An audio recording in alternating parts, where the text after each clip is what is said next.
السلام علیکم۔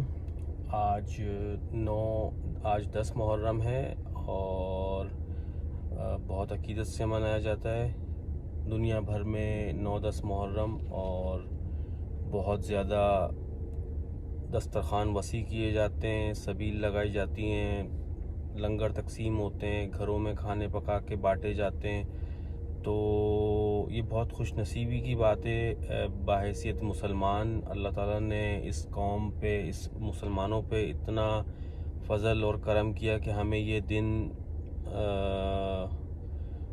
دیے ہیں جن کو ہم مناتے ہیں، اور مختلف قسم کے کھانے بانٹے جاتے ہیں۔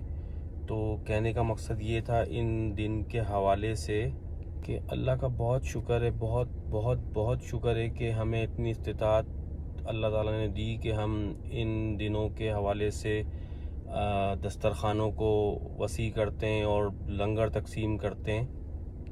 سب کچھ کرنے کے ساتھ ساتھ جیسے ہی آج کا دن یہ ختم ہوگا تو ہم سب دوبارہ اپنی زندگیوں میں مصروف ہو جائیں گے اور بھول جائیں گے کہ یہ جو دن کل گزرا اور آج کا جو دن تھا اس کی کیا جو ہے خاصیت اور کیا اہمیت تھی۔ اللہ تعالیٰ نے روئے زمین پر ایک ایسی قربانی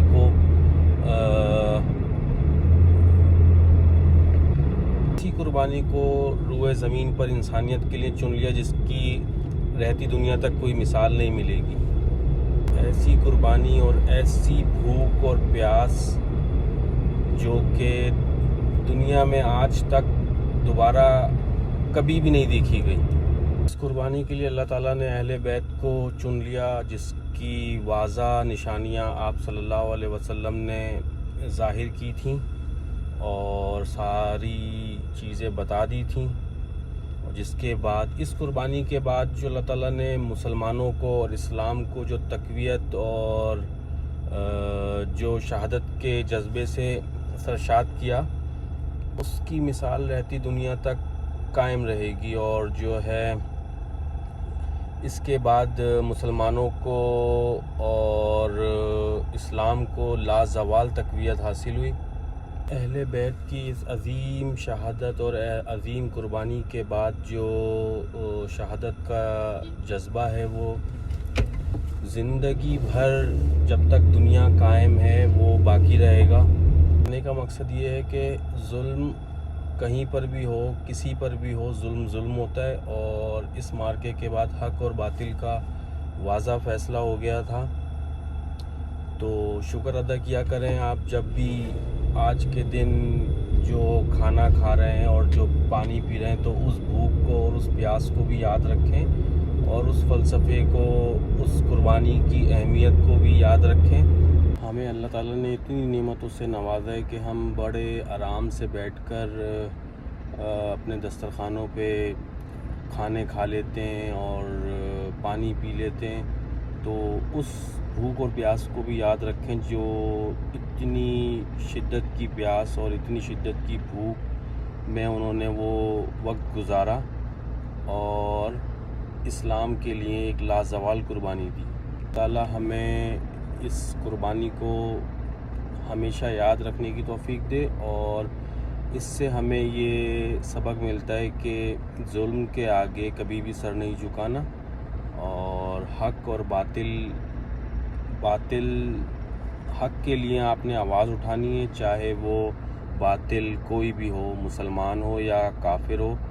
تو جو ظالم ہوتا ہے وہ ظالم ہوتا ہے، اور آپ نے حق کے لیے ہمیشہ آواز اٹھانی ہے۔ ہمیں یہ نہیں دیکھنا کہ ہماری طاقت کتنی ہے، ہمیں یہ دیکھنا ہے کہ ہمارا موقف کتنا مضبوط ہے، چاہے اس کے لیے پھر کچھ بھی کرنا پڑے۔